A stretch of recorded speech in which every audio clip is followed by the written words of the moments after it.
Со овој амандман во член 30 ставот 3 се менува и гласи: по ставот 11 се додава нов став 12 кој гласи: за минералните суровини, песок и чакал, кои не се наоѓаат на коритата и бреговите на површинските водни тела, водотоци, езера и акумулации,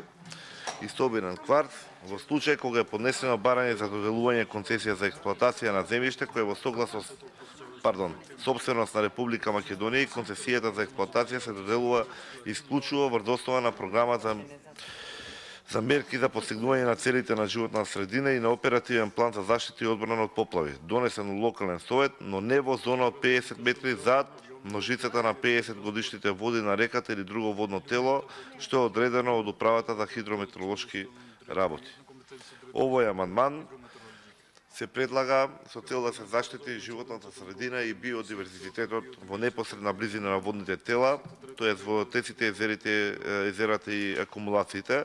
а и при тоа се исклучи можноста за злоупотреба на ископувањето на песок и чакал од решите корита и крајбрежјата на други водни површини. Со овој амандман се воспоставуваат критериуми за издавање концесии за експлоатација исклучиво поради еколошки причини, односно уредување на речни корита и крајбрежја како превенција од поплави, ерозија и така натаму. И слично.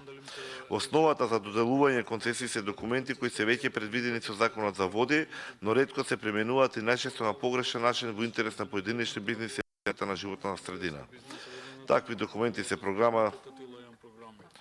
за мерки за постигнување на целите на животна средина, оперативен план за заштита и одбрана од поплави, како и стручна оценка во зоната од 50 метри зад можицата на 50 годишните води на реката или друго водно тело, што издава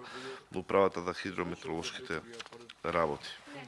Нема поважна работа од заштита на животна средина и биодиверзитетот, и сметам дека било која дополнителна мерка во насока на заштита на овие две работи, во заштита на нашето секојдневие, на поквалитет живот, треба да биде прифатена, бидејќи тоа можеме само да имаме добро. Ние денеска сме, утре не сте во овој парламент, денеска е, утре не е оваа власт, но штетните законски решенија, лошите